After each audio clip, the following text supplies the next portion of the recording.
What is going on, good people? It is time for breaking news, and we're going to break down all the players in the news as of today, Wednesday. Walking into week 15, there's a lot of crazy news going on. Tons of players are hitting the you-know-what list, and a lot of players are banged up. Let's break down everything we know right now as of the early evening Wednesday night. Walking into round one of your week 15 fantasy football playoffs, we're breaking down all of that and more. The Fantasy Football Show begins now. This is the Fantasy Football Show with your host, Smitty.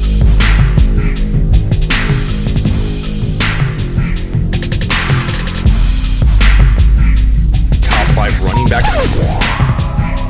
You're watching the Fantasy Football Show. I'm Smitty. Take a lap.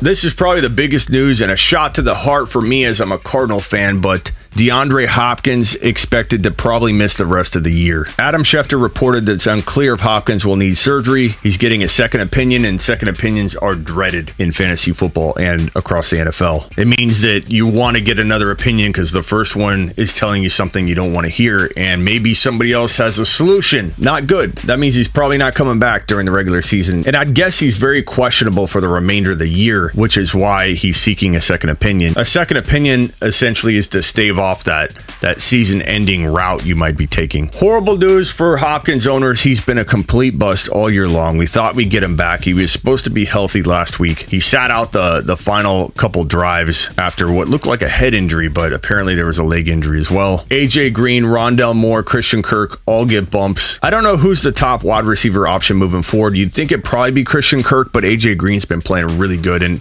Rondell Moore could step up and mature pretty quickly. They might rotate between Green and Kirk having the bigger game each week. I lean Kirk a little bit over AJ Green, but only because he's younger, probably has a better chance of withstanding full usage from here on out, whereas AJ Green's a little older, could break down, but we're talking about 3 more weeks going forward, so anything's possible. But I go Kirk if I'm picking. Dynasty value, I don't know what to expect out of Hopkins. He could be a good buy low if you can get him at cellar dweller pricing, but I don't know if we'll ever see a guy that plays 17 games straight again, which is a shame, but I'm willing to take the chance that he does at a very low price tag. I urge you to as well in Dynasty, but don't count on him at all this year. Aaron Jones was limited in practice on Wednesday. Monitor this situation, but Aaron Jones is a tough sit if you're walking into week 15, week 16, week 17. I know that we have A.J. Dillon stealing a bunch of carries, and in some cases, I'm going to recommend you play both A.J. Dillon and Aaron Jones if you own both, but I think it's pretty hard to sit Aaron Jones. He still can score touchdowns, and in weird ways, the Packers may lean on him in the final games and in the playoffs differently than they have the past couple of weeks, because you have to think they're trying to keep him healthy. That's why they're using AJ Dillon so much right now. And right now, they want to win some games, and wouldn't shock me if Aaron Jones had a really, really good game in week 15. And standalone, I still love AJ Dillon as a flex option, a very good secret weapon flex. Start him in all leagues if you've got them and you don't have amazing flex options. Zeke Elliott in the news yet again, and he says he feels the best he's felt in a while. Now, I don't know about you, but I'm not falling victim to that kind of trickery again. Look, Zeke isn't the same player he used to be, and there's a shot that he falls into the end zone twice. There's a chance he looks good on a couple big plays maybe, but he's not going to probably get the volume if Tony Pollard plays that we all want. If Tony Pollard doesn't play, or if Pollard's going to be limited, then I play Zeke Elliott probably at a flex spot no matter what. Like, I find a way to start him on a league where I own him. He'll have flex value for sure with no Pollard. Doesn't mean he's going to get all the work, though. Know that. But if Pollard is expected to play and get fed a ton, Pollard might be the better starter than Elliott going forward every week that Pollard is healthy. Now, we may not even know if Pollard's going to be healthy enough to play in this game or play a lot. We may not be given that information. And if we're in the dark walking into this game, I'll lean on the side of caution and go with Elliott over Pollard, but only if we don't know what Pollard's role is going to be. Mike Williams did not receive an injury designation walking into week 15 against the Chiefs. This is good news. And I know he disappointed last week compared to the expectation level that we all had but I'm very, very high on Mike Williams as a flex or wide receiver 4. A very sneaky good flex play. I'm putting him in my lineup in a couple leagues, and there's a couple leagues where I can't because I have like a Montgomery, or I'm rolling with Javonte in my flex because I've been waiting all year for that. I'm not taking Javonte out for Mike Williams, but I do like Mike Williams enough to say he's a good flex play in most scenarios. Deebo Samuel, full participant in Wednesday's practice. Nothing to see here. Expect more of the same from Deebo. Hopefully he can stay healthy though and not re-aggravate the injury I do believe he came back a little early from. But if healthy, if he stays on the field, he's going to keep producing Deebo type numbers. Leonard Fournette didn't practice on Wednesday. We got to keep an eye on that. Damian Harris was limited. We got to keep an eye on that. Ramondre Stevenson season might be upon us again. It comes and goes, but when he's activated and starting, he's a beast. But if you own Harris and he's starting and going to get all the work, he's a must play, and Stevenson's a great flex. But Stevenson enters high-end running back 2 territory. High-end running back 2 territory if he's called upon to start. Here's that Tony Pollard news. He didn't practice. He was supposed to practice today, so I don't know what happened. That's not good news for week 15. Stay tuned on Pollard. Again, this will determine if Elliott's a good low-end running back 2 or a high-end flex play, which is crazy to talk about Zeke Elliott like that, but it is what it is. James Conner didn't practice on Wednesday. Day-to-day, but the MRI came back good. He will be 50-50 to play week 15. Stay tuned on that. We should know more about Edmonds as well later in the week.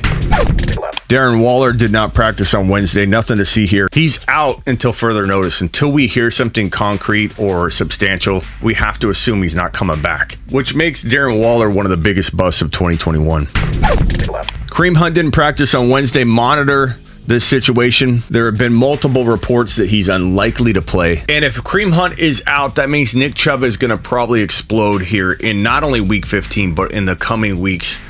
People are doubting Nick Chubb to an extreme degree right now, but he's got top 5 running back potential go forward, and I think it all kind of bounces back and comes together from here on out. I do worry about his dynasty value, the wear and tear. We'll talk about Chubb in the offseason as far as dynasty and 2022 value. I'm not going to be extremely high on him for 2022 and beyond, but for week 15, 16, 17, I do feel like people are underestimating what he's about to do, and it could all begin with Kareem Hunt sitting in week 15, or at least being limited.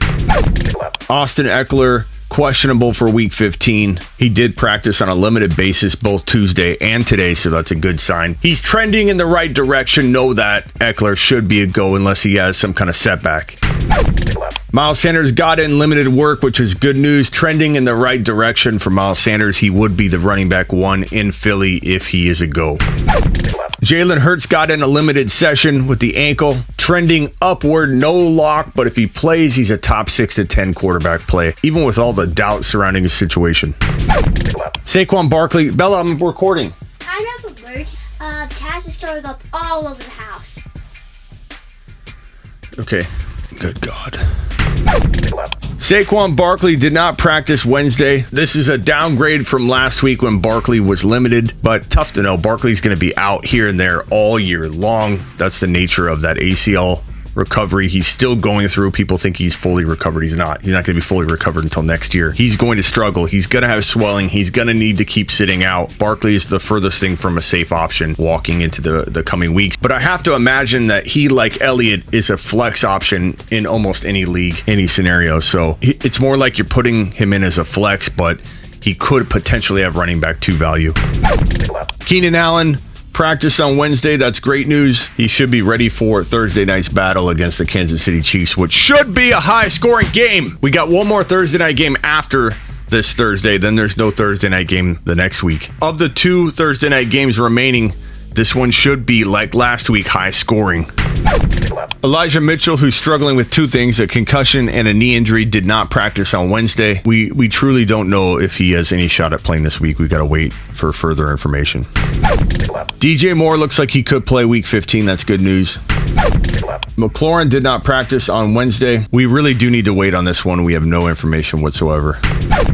Melvin Gordon's hand will not practice on Wednesday. Gordon suffered a sprained thumb in the first quarter of last week's outing. If Javonte only got all the run last week, we'd be looking at a guy that everybody was ranking number 3 overall heading into 2022. If he had got 2 200 total yards and 3 or 4 touchdowns total, people will be talking about Javonte all day long, 7 days a week, which it's good that people aren't, because we don't want to have to overpay for Javonte. We don't want to spend number 3 overall value on Javonte next year. But if Melvin Gordon does sit this game out in week 15, Javonte's going to get unleashed again, and his value is going to go up. I put this Instagram post up today. I'm curious to know if you guys think that we will be, based on how he finishes, will we be talking about Javonte right under these 2 running backs walking into 2022, right under JT and Najee, who would be my number 1 and number 2 overall picks and number 1 and number 2 overall running backs. Let's say Javonte gets unleashed for 2 of the next 3 games, or even 1. Will that be enough if he drops some fire to vault him into the top 3 or 4 overall in 2022? We will see. Joe Burrow finger will not practice Wednesday. He should be fine, but we'll check back on that one. Michael Carter returned from the injured reserve. I got a lot of questions this week about Michael Carter. People in desperation mode, they need to play him. I'm going to say try not to, coming off his first game back, but it is what it is. TJ Hawkinson did not practice. I don't know that he's going to play this week, so plan to be without him. DeAndre Swift's shoulder did not practice on Wednesday. It's looking bleaker and bleaker for week 15, but at least we're not hearing things like we heard last week, like he's getting shut down or they're going to put him on IR. But week 15 doesn't look promising. Maybe week 16 he can suit up. I'll have more information on this, and you can bet I'm going to let you know as soon as I know. That is everybody in the news as of this moment, but more players are going to hit the news wires with different things here and there. Good news, bad news, you name it. So get ready for it. And join me tomorrow. Join me every Tuesday and Thursday from 5 p.m. to 7 p.m. Eastern every single Tuesday, Thursday here on the Fantasy Football Show channel, which you can find in all my links at smitty1.com. And don't forget to get my lifetime membership at sleeperu.com. Never pay for rankings again. Get my 40 video courses, how to trade, how to negotiate, how to draft from the 1.1, how to draft from the 1.5, how to trade into the first round, how to trade out of the first round, how to deal with certain personality types in trade negotiations, how to profile. Far too many people think that you walk out every year and not have learning opportunities as a fantasy football owner. When you're in your job, do you not take extended learning to try and learn this, get certified in that, try and improve upon this? In school, you're taking class after class to better yourself in your area of future expertise, or in a current job in the area that you are considered an expert in. Why do people not approach fantasy football that way? Oh, because it's a game. It's not just a game. To me, this is my job. I take great offense to that comment. Bob? No. I'm here to let you know that you can constantly improve.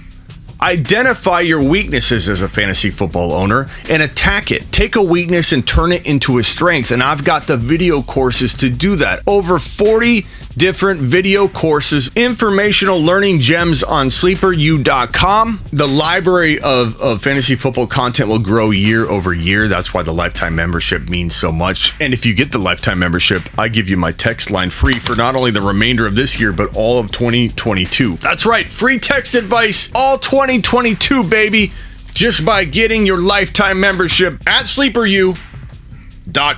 Want bold year-round rankings, trade calculators, and bold predictions? Get on over to sleeperu.com.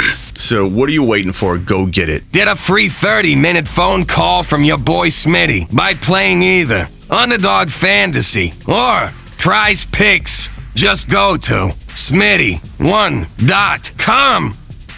That is right. If you want a phone call from me, free 30-minute phone call, just go on over to either of those amazing DFS partners I have. Just go to smitty1.com, click on either banner, Prize Picks or Fantasy Underdog. Be new. You have to be new to each one. Make a minimum deposit. Use it this week or wait a week, whatever you want to do, and get your 30-minute phone call so I can help you revamp your team, make trades, dynasty, startups, whatever advice you need, I got you. Now get out of here.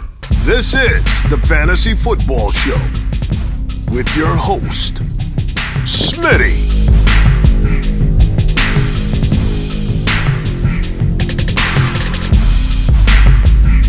Top 5 running back. You're watching the Fantasy Football Show. I'm Smitty.